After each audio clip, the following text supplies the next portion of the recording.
If I paid to see Mortal Kombat 1, I would have been severely disappointed. But I took it out from the library.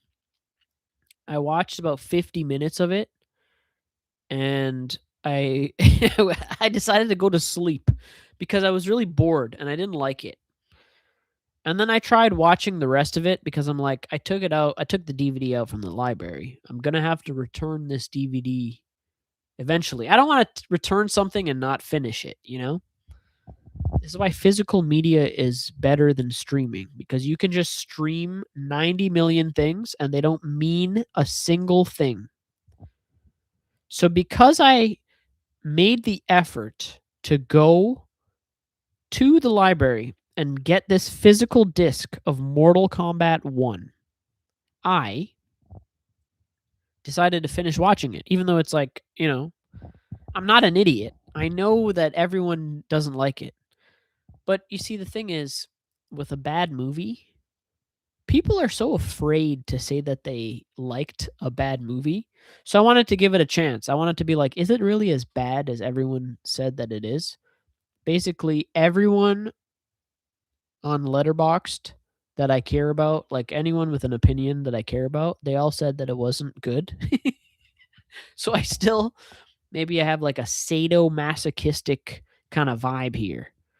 So I'm a glutton for punishment. So I decided to watch it, and it wasn't that good. People were right. Mortal Kombat 1 sucked. It felt like watching an 80s movie that like was not improved upon at all. Like a direct to VHS Chuck Norris 80s movie. That's what Mortal Kombat 1 felt like. I didn't like Kano. I didn't like the characters in Mortal Kombat 1. It was just like boring, and the CGI kind of took me out of it, and I just didn't like it. It felt like cold and sterile. It just felt like a cash grab. But the thing is, in fact, I didn't like Mortal Kombat 1 so bad that I almost wasn't about to go see Mortal Kombat 2. Like, I didn't like the first one so much that I was almost about to deprive myself of Mortal Kombat 2. But then I started reading online. People were like, I gotta say, I hated the first one, and the second one was pretty good. It's a big improvement. So I went to go see the second one. And also, like, I finished the first one. I went all that way. I might as well see what happens. I had to see what happens in the Mortal Kombat universe. I say that as if it's like it's a nail biter. Mortal Kombat 1 and 2, they're nail biters. Who the hell knows what's going to happen? No one knows. It's just people beating each other up for like 2 hours. No one knows what's going to happen. A real cliffhanger of an ending. Yeah, I went to go see Mortal Kombat 2, and I have to admit, the people who said that the first one, I got the allergies today, bud. Springtime is here. So yeah, Mortal Kombat 2. The people were right, man. The people that got to see an early advanced screening, whatever. The second one, I will say, there's less Kano or whoever that guy is. And also, here's the thing: I never really followed the video games. The only character I knew, like I knew, was Sub-Zero, and that's only because my cousin, we would always play this game, and he was like, "I want to be Sub-Zero," and in my head, I would just think, "You know the names of the characters of this game?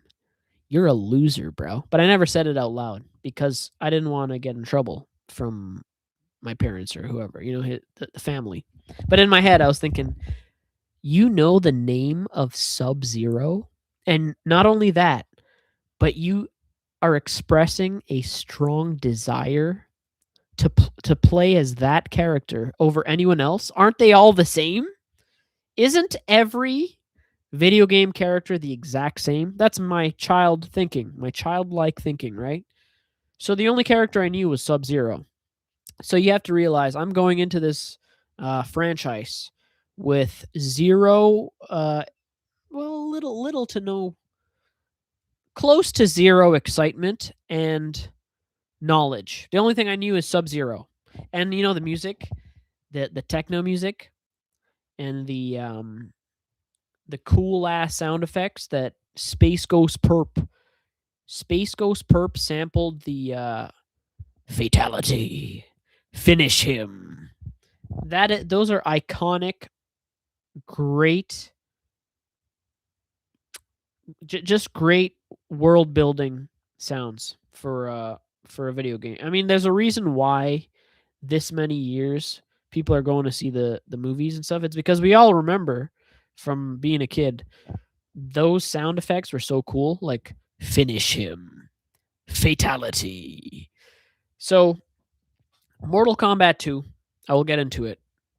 I thought I thought whoever made the sequel to this movie, they must have taken the criticism to heart, because like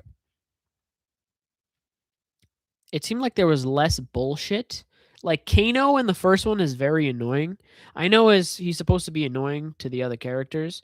In this one, they dialed him back a little bit. The action sequences are more like, they're more intense. It felt more intense. It felt like the reason why everyone went to go see Mortal Kombat 1 was action, and it didn't have enough of that. And Mortal Kombat 2, it felt like it delivered a bit more on that front. And the casting, there was this let me see what her name is. I looked it up before I started this. Adeline Rudolph. Okay? The actress who plays Katana. I'm sounding like a real nerd, but I had to look it up before I started this. Adeline Rudolph, okay? Let me see. Katana. She's a very attractive woman, Very good casting there. To me, this is how you could tell a movie is like, I mean, like not a movie, like a superhero or like a video game type of movie. This is how you could tell that it's like sort of good, is if you can enjoy the movie for other reasons, even though you're not a fan to begin with. And to me, I was watching the movie and I was like, even when I got bored, I was like, that's an attractive woman right there. Adeline Rudolph is a very attractive woman. And then I looked her up when I came home. Not for gooning purposes. I must confess, it was not for gooning purposes. It was just to read, I just wanted to read up on who is this person? I've never seen her in a movie. I was very intrigued because she had like an Olivia Munn type of vibe. There's something very interesting that happens when a member of the Caucasian race and a member of the Asian race come together and have children. The children that those two groups of people produce are astonishing. Because it's like, I don't know how to describe it. You get features from both parts. And the crazy thing is, it's like, I'm not traditionally I don't have a fetish for Asian women, like white guys. All white guys are obsessed with Asian women. I would bet my life savings that every single white guy on planet Earth realm, every single member of the Caucasian race, every single living male member of the Caucasian race who happens to be straight and a red-blooded American male is a fan of Asian women. And I would be willing to bet my life savings on this, okay? I've never met a white guy that doesn't have an Asian woman fetish. Now, the reason I say this is because I am not like this, okay? Brown guys have a white woman and blonde hair fetish. So the fact that I was impressed with the actress playing Kitana, I was surprised because I was like, I'm usually not a white guy with these interests. So I was watching her, I was like, she's an attractive woman, you know? Something about that mix, when they come together, when a white person and an Asian person have babies, wonderful things start to happen. Wonderful things. You get the best of both worlds, okay? You get those nice features, and you get, I don't want to get too descriptive here because it's going to start to be like I'm going to sound like some kind of eugenicist. The superior fair skin. But yeah, just wonderful things start to happen. You know what's funny? By the way, this is reminding me. Someone on I posted a video about Hitler. I posted a video about the fact that I thought Hitler got off too easy. And some like Nazi guy in the comments with like a green, the Nazi frog. Some guy posted, he called me poop skin because I'm brown, and I offended him because I was talking about his leader. Yeah, I just thought that was funny. I mean, it's offensive, but I gotta say, racist people are very funny in certain amounts too. Like I was reading this. There was a news article I was reading in which there was a crime that happened in Canada, and the people that did the crime were like Indian immigrants, and someone commented, the usual culprits, because like there's all this racism in Canada now, and there's so much racism in Canada that you can't tell the bots from the like sincere racists. But some of it is funny, like some of it makes me laugh because it's like the usual culprits. They took an Indian sounding name. It's the reason why I liked it is because I was an English major. I really appreciated the wordplay of that. If you're going to be racist, try to have some clever wordplay. Culprits and culprit. Very good. Checkmate racists. I enjoyed that. I have to say I did enjoy that one. But how did I start talking about that? Oh, it's because of Mortal Kombat 2 and the Asian half Asian woman in it. Very attractive actress. I hope they put her in more stuff. She had a very Olivia Munn-ish screen presence. Like a movie star will have a quality that you're watching, and for a fact, you're just like, that person has got it. This Adeline, what's her name again? I forgot. Adeline Rudolph. Yes, she's got it, dude. She's got it. If I was a wealthy, overweight, fat, portly Jewish movie producer in the 90s, I would be like, Adeline Rudolph. She's got it. If I was Harvey Weinstein in the 90s, she'd be one of those people I take under my wing, and I wouldn't try to assault because like there was always a group of actresses that Harvey Weinstein, even in his like hubris, he didn't assault these groups of people because he was like, we need them on the team. We can't have them squealing to the others. We need to have them on the team. We're going to make these stars bankable, and they're going to win Oscars for us for the next like 20 years. Adeline Rudolph. That's who I would put on my roster if I was a Harvey Weinstein type in the 90s. I would just like hire her for Miramax and I'd be like, keep her on the bench and just throw her in the game every year. And I guarantee you like 100 mil, 200 mil. The white guys with the Asian fetishes, they're going to come out to see the movies as long as we keep putting Adeline Rudolph in the movies, bro. So, Mortal Kombat 2.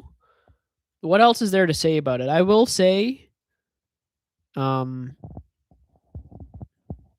yes, the action delivered. There was less stupid shit, like smarmy, action lines where they're like, "Who's this guy?" And the guy's like, your worst enemy, pal." And the audience is like, "Ha ha ha! I'm familiar with that reference." But Mortal Kombat 2 only had a couple of moments like that. And here's how much I enjoyed Mortal Kombat 2, okay? Usually when a movie is dumb, I am a little guilty of being like the crowds in which I'm like guilty of talking about how much I love a dumb movie because I want to look smart. I want to be like, I'm elitist. I went to Harvard. I don't like Mortal Kombat 2 because I went to Harvard and I am incapable of feeling joy. Oh, I can't go see the Michael Jackson movie because I went to Harvard and I write for the New York Times. He was suspected of doing something in 1994 and blah, blah, blah, blah, blah. Even me, who is I don't care about what the crowd say. I am sometimes guilty of being like, "Oh, I'm not going to talk about my love for this movie because I don't want to look like an idiot. No one is going to take me seriously if I talk about how I loved a superhero movie." But you know what? I enjoyed Mortal Kombat 2, okay? I'm going to say it. I liked Mortal Kombat 2. I mean, it was good. It delivered. It was everything I wanted Mortal Kombat 1 to be. And it was good. So what was I saying? Yes, less stupid shit, more action. Half Asian, half white actress, good-looking woman. And the other woman, the blonde woman, that's the brown guy's fetish. The white guys can go see the movie for Katana, and the brown guys with the blonde hair fetish, they can go see the movie for the I forget her name. Sonya Blade, something like that. Yeah, I mean it delivered, bro. It delivered. And the use of the techno song during the end credits. Now I will say this. I was kind of annoyed that the song, they didn't use it during the movie. They should have played the song during the movie, and there should have been a scene in which we were all riled up and we were like, we got out of our seats and we just started punching each other in the faces in the auditorium. I turned to the guy left to me, punched him in the face. I took his popcorn, dumped it on his head. I turned to the guy to the right of me, punched him in the face. There needed to be a moment where the song played during the movie. Instead, it played during the ending credits. Oh, the other thing I wanted to say too is I'm just remembering this because of the ending credits. The improvement from the second movie, what I really liked is that it felt like it had more cool visual shit in it.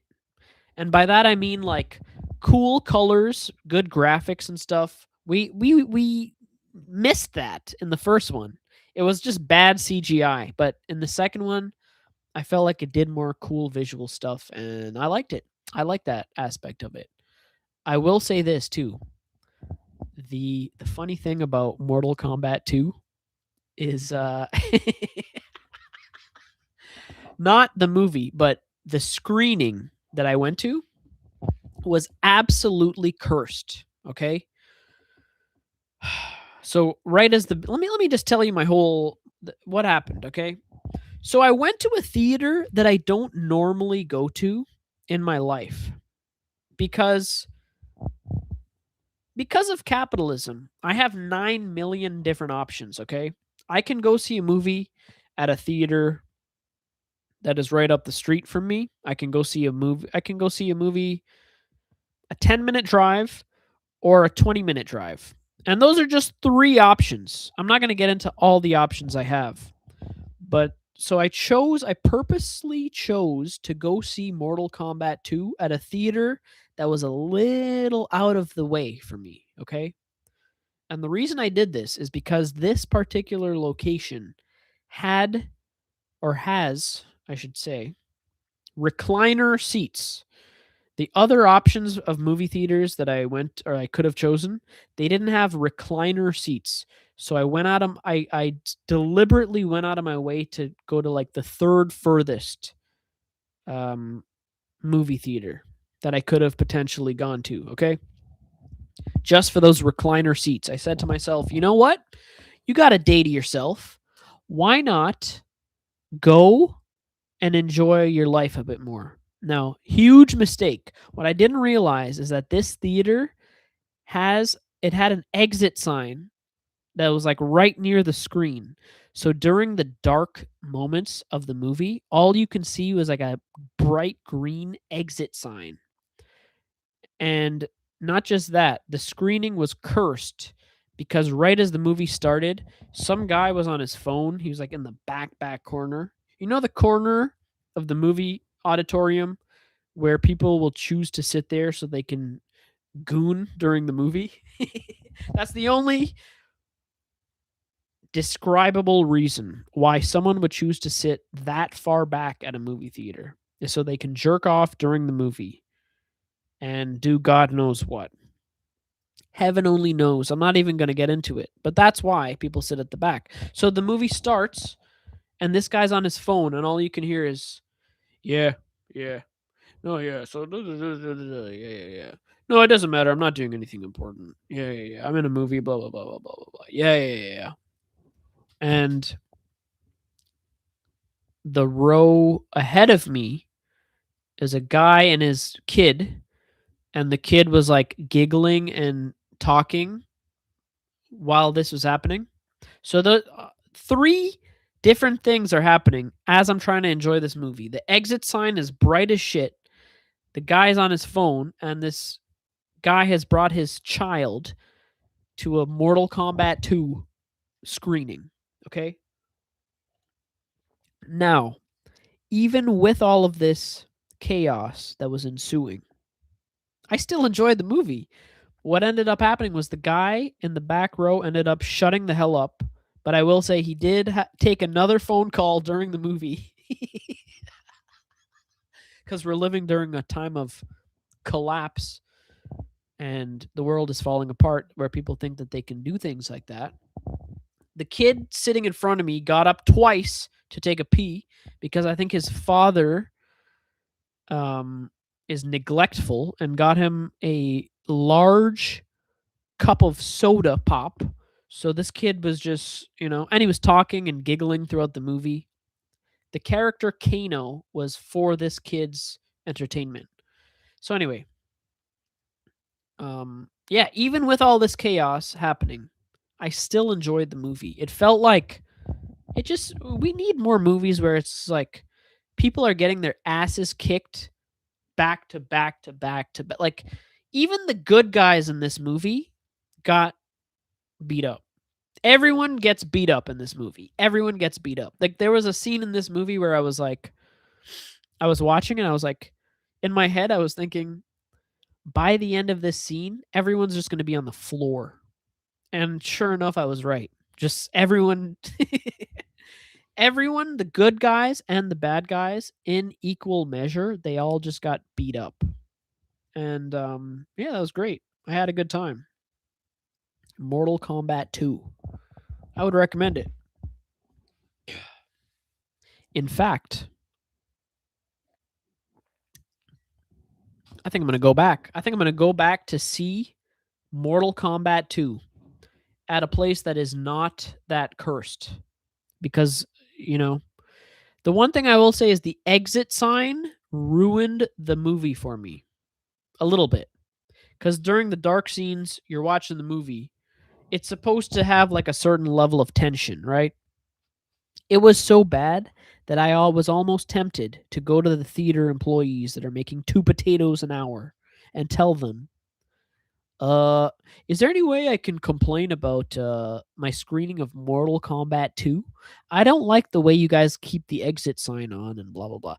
The reason for this, I know, I'm not an idiot. I know that they keep the exit sign on so that it's like a safety issue. Okay. The safety issue is that if there's a fire and it's like a smoky auditorium, you need to be able to see exit in a bright sign and know to yourself, I gotta go in that direction. But the thing is, like, we live in 2026. First of all, how many times have there been fires that break out in a movie theater?